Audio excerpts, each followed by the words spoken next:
అబ్బో ఇక్కడ కేజీ చీరలు కొంటే అర కేజీ చీరలు ఫ్రీ అంట. మంగళ్య షాపింగ్ మాల్ కేజీల్లో సేల్, టన్నుల్లో ఆనందం. అందరికీ నమస్కారం. Welcome to it's you TV.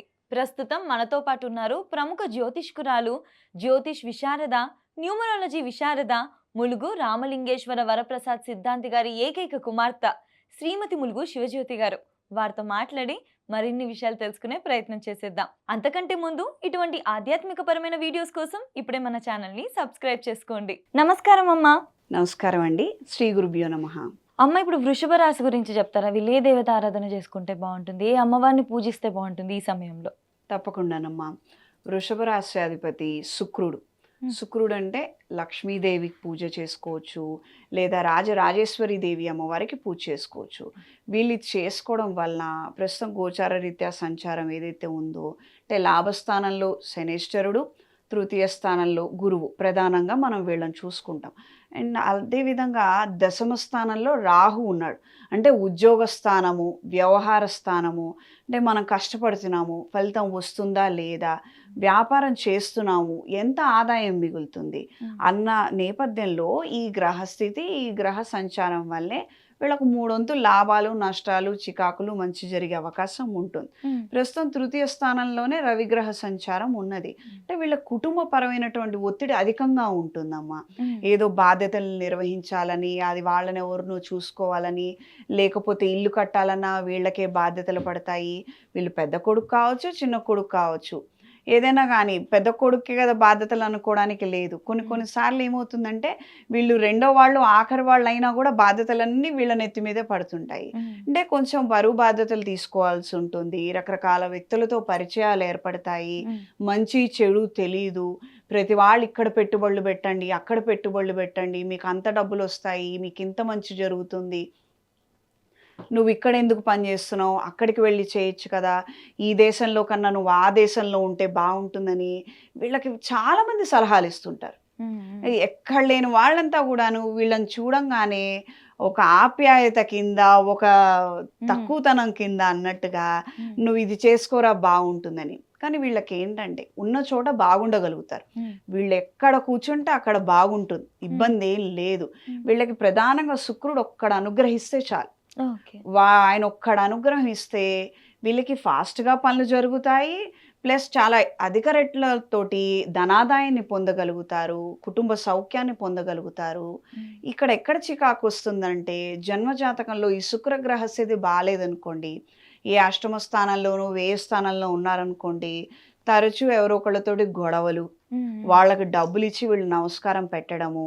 ఎందుకంటే వీళ్ళు పరువుకి ప్రతిష్టకి ప్రాణం పెడతారు. కొంచెం అభిమానం ఎక్కువ వీళ్ళకి, సెల్ఫ్ రెస్పెక్ట్ ఎక్కువ.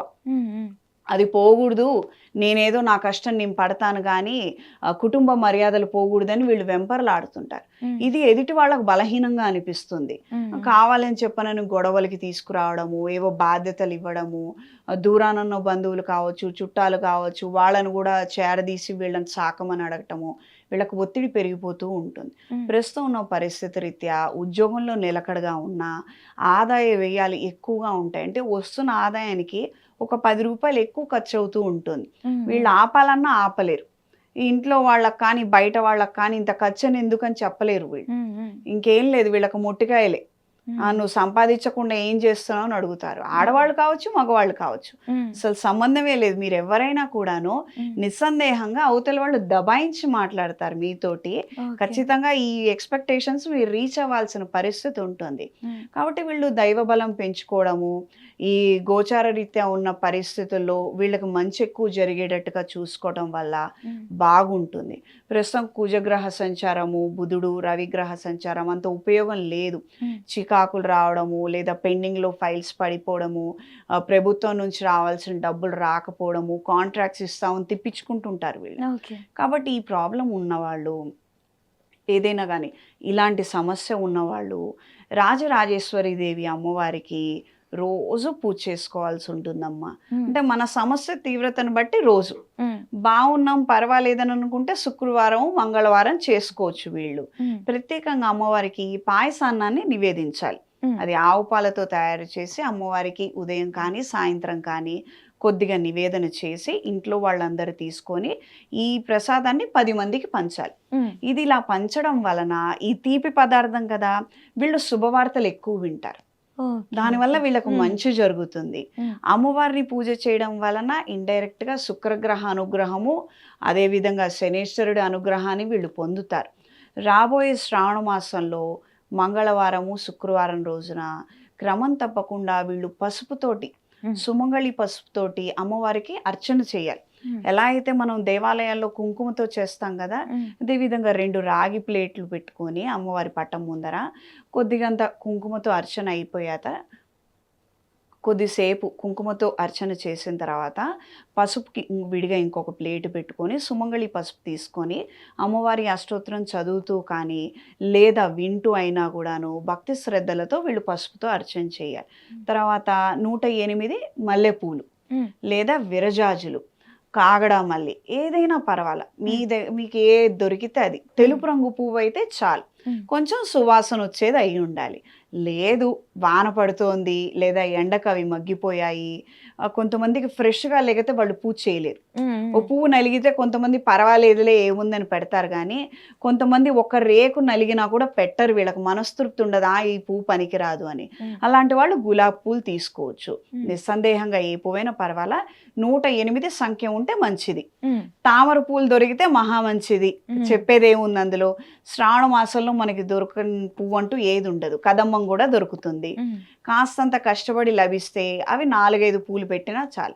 ఇవి పెడుతూ ఆ పసుపుతో అర్చన చేసుకొని ఈ పూజ అయిపోయాక ఇంట్లో సమస్య ఉందనుకున్న వాళ్ళు ఈ పసుపు బొట్టు ఉంది కదా, గుండ్రంగా చక్కగా ముఖద్వారానికి రౌండ్గా బొట్టు అలంకరించి కుంకుమ పూజ చేసుకున్నాం కదా, దాంతో స్వస్తిక్ సింబల్ బొట్టు పెట్టాలి. అది మళ్ళీ ఈ పసుపుని కుంకుమని గడపకు ఉపయోగించకూడదు. ఎందుకనంటే అమ్మవారికి పూజ చేసింది కదా, గడప అంటే మన కాళ్ళు తగులుతాయి కాబట్టి ఇది కింద ప్రదేశాలకు వాడకూడదు. బయట పెట్టచ్చు, ముఖద్వారానికి పెట్టచ్చు, లేదా ముఖద్వారం పైన బొట్టుగా పెట్టచ్చు, అలా చేయొచ్చు. కానీ కింద పెట్టడము అంటే అడుగు భాగంలో పెట్టడం కానీ లేదా గడపలకి రాయటం కానీ ఖచ్చితంగా చేయకూడదు. ఇప్పుడు వ్యాపారంలో సమస్య ఉంది, నాకు వ్యాపారానికి జనాకర్షణ పెరగాలి, ఇదే బొట్టు తీసుకెళ్ళి అక్కడ ఓంకారం సింబల్ వేసి స్వస్తిక్ సింబల్ తోటి చక్కగా షాప్కి 2 వైపులా వేస్ట్ చేయడము. పసుపచ్చ నిమ్మకాయ, అందరు ఏమనుకుంటారంటే ఆకుపచ్చ నిమ్మకాయ కడితేనే మంచిదని అనుకుంటారు. కాదు, పసుపచ్చ నిమ్మకాయ వీళ్ళు కట్టాలి. ప్రత్యేకంగా వృషభ రాశి వాళ్ళు పసుపచ్చటి నిమ్మకాయలు తీసుకొని చక్కగా పసుపు కుంకుమ బొట్టు పెట్టి షాప్ పైన కట్టడం కానీ లేదా షాప్ లోపల వీళ్ళు క్యాష్ బాక్స్లో పెట్టుకోవడం కానీ చేస్తే వీళ్ళకి ఆకర్షణ శక్తి పెరుగుతుంది. వస్తామన్న వాళ్ళు ఖచ్చితంగా వచ్చి తీరుతారు. వాళ్ళతో కూడా ఇంకొక 4గురిని తీసుకొని వస్తారు. ఆర్డర్ ఇస్తామనంటే ఆర్డర్ ఇస్తారు. 10 రూపాయలు కాస్త 15 రూపాయలు అవుతుంది, ఆ 15 రూపాయలు మనకు వస్తాయి. ఇలా మంచి జరుగుతుంది. వీళ్ళు ఈ విధంగా చేసుకోవాలి. అదేవిధంగా రేపు వచ్చే గురు పౌర్ణమి రోజున ఏదైనా హయగ్రీవ స్వామి స్తోత్రం కానీ హయగ్రీవ దేవాలయానికి వెళ్ళి రావటం కానీ, ఈరోజు గురు పూజ ఖచ్చితంగా చేయాలి. ఎందుకంటే గురుమౌఢ్యం ఉంది, బలం లేదు కాబట్టి వీళ్ళు గురు పూజ చేసుకోవడం వల్ల వీళ్ళకు మంచి జరుగుతుంది. చక్కగా వీళ్ళు తృతీయ స్థానంలో అంటే వాక్ స్థానంలో ఉన్నాడు గురుగ్రహ సంచారం. అంటే వీళ్ళు మాట్లాడితే పని జరుగుతుంది, అంటే వీళ్ళ మాట బాగుండాలి, అంటే అక్కడ ఆయన అనుగ్రహం వల్ల ఆ మాట మంచిదై ఉండాలి. ప్రజెంటేషన్ అనేది ఇంపార్టెంట్. ఇప్పుడు సోషల్ మీడియా కావచ్చు, నువ్వు ఉద్యోగం చేయొచ్చు, వ్యాపారానికి వెళ్ళొచ్చు. నేను ఒక పువ్వు కొనుక్కుందామని వెళ్ళాను, ఈ పూలు బాగుంటాయండి ఆ పూలు బాగుంటాయని నువ్వు చెప్పావు అనుకో, దానికి నేను ఇంప్రెస్ అయ్యి కొనుక్కుంటా కదా. ఇలా వ్యాపార అభివృద్ధి కూడాను మన మాటతోనే లింక్ అయి ఉంటుంది. అర్థమైందా? తెలివి ఎంతైనా ఉండొచ్చు అమ్మ, తెలివి ఉండటం అది వేరే విషయం. ఆ తెలివితేటల్ని మాటల్లో నువ్వు ప్రదర్శించి అవతల వాళ్ళని ఆకర్షించి నీ వస్తువు కొనుక్కునేలాగా చెయ్యాలి. అంటే వీళ్ళకి ఈ బలము, ఇక్కడ పట్టుత్వం అనేది చాలా పెరగాలి. కాబట్టి ఈ రెమెడీస్ చేసుకుంటే వీళ్ళకి బాగుంటుంది. శ్రావణ మాసంలో వరలక్ష్మి వ్రతం చేసుకోవడము, మాస శివరాత్రి రోజున లేదా శుక్రవారం రోజున మహాలక్ష్మీదేవి హోమం చేసుకోవడము, ఇంట్లో చిన్న అష్టగణపతి పీఠము, అష్టలక్ష్మీ పీఠం పెట్టుకొని వీళ్ళు రోజు పూజ చేసుకుంటే చాలా కలిసి వస్తుంది వీళ్ళకి. అమ్మ చక్కగా మనం ఇంట్లో పూజ చేసుకునే విధానం చెప్పారు, గుడికి వెళ్ళి ఏ విధంగా చేసుకోవాలో చెప్పారు, అండ్ ఆఖరికి మీరు హోమం అని అన్నారు కదమ్మా, అది ఎన్ని నెలలకు ఒకసారి లేదా సంవత్సరానికి ఒకసారి టైం పీరియడ్ ఎలా మెయింటైన్ చేయాలి? అమ్మ శ్రావణ మాసంలో చేసుకోవచ్చు, మ్మ్. తర్వాత మళ్ళీ ఆశ్వీజ మాసంలో చేసుకోవచ్చు, కార్తీక మాసంలో చేసుకోవచ్చు. మ్మ్. ఎందుకంటే ప్రత్యేకంగా ఈ వృషభ రాశి వారికి ఇప్పుడు గ్రహాలన్నీ కూడా రాహుకేతు మధ్యలో ఉన్నాయి. మనం చూస్తే మ్మ్. కాలసర్ప దోషాల మధ్యలో ఉన్నాయి. జన్మ జాతకంలో కూడా ఇలాంటి దోషాలు ఉండుంటే వీళ్ళకి డెవలప్మెంట్ ఉండదు, Okay. ప్రమోషన్ రాదు, ఉద్యోగం తరచూ మారాలి, రికగ్నైజేషన్ ఉండదు. మ్మ్. వీళ్ళకి ఆయుపట్టంతా కూడాను శుక్రుడి దగ్గరే ఉంటుంది. కాబట్టి ఆయన ప్రీత్యర్థం ఈ మహాలక్ష్మి హోమం అనేది ప్రతి నెల చేసుకోవచ్చు, మ్మ్. లేదా 3 మాసాలకు ఒకసారైనా చేసుకోవచ్చు. మ్మ్. మీ పరిస్థితిని బట్టి చక్కగా చేసుకున్న దాన్ని బట్టి మనకు ఫలితం వస్తుంది. ఖచ్చితంగా అమ్మ. అంటే వాళ్ళకున్న సిచ్యువేషన్స్ బట్టి ఎంత ఫ్రీక్వెంట్ గా చేసుకోవాలి అనేది వాళ్ళు చూసుకోవచ్చు. తరచుగా చేసుకోవాలా లేకపోతే 3 నెలలకు ఒకసారా అని అది చెప్పి. వాళ్ళ పరిస్థితి, వాళ్ళ అవకాశాన్ని బట్టి చేసుకున్న దానికి చేసుకున్నంత మహదేవ. అది నేను ప్రతి నెల చేసుకుంటే ఆ అమ్మవారి అనుగ్రహం నాకు ఉంటుంది. మ్మ్. ఉద్యోగం వ్యాపారమే కాక నాకు పిల్లలు కూడా బాగుంటారు, మ్మ్. ఓవరాల్ డెవలప్మెంట్ కూడా ఉంటుంది. మ్మ్. వెల్త్ ఇస్తుందమ్మా. వెల్త్ అంటే ఏంటిది? లక్ష్మీదేవి ఇచ్చేది. మ్మ్. డబ్బులు ఇస్తే సరిపోతుందా? పుట్టెడు అనారోగ్యం ఉందనుకోండి, ఏం తినగలుగుతాం మనం? అవును. డబ్బులు ఉన్నాయి మ్మ్. కానీ తినలేవు, ఏం ఉపయోగం? ఇక్కడ నీకు కావాల్సిన వెల్త్ ఏంటి? హెల్త్. మ్మ్. మ్మ్. అది నాకు హెల్త్ బాగుంది, ప్రయత్నం చేస్తున్నాను, రికగ్నైజేషన్ రాలేదు. అక్కడ రికగ్నైజేషనే వాళ్ళ వెల్త్. అవును. డబ్బుల సమస్య కాదు. అందరూ డబ్బుల కోసం వెంపర్లాడరు.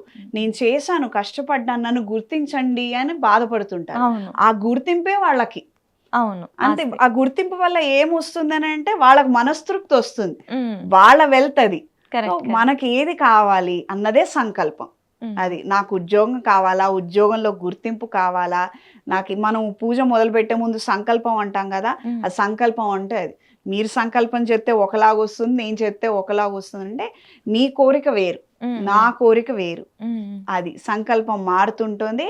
ఆ సంకల్ప బలంతోనే మనం పూజ చేసుకోవాలి. ఆ పూజ నెరవేరిన తర్వాత ఆ సంకల్పం నెరవేరటం, ఇది పద్ధతి. 100% కరెక్ట్ అమ్మా. చాలా వివరంగా తెలియజేశారమ్మా. ధన్యవాదాలు.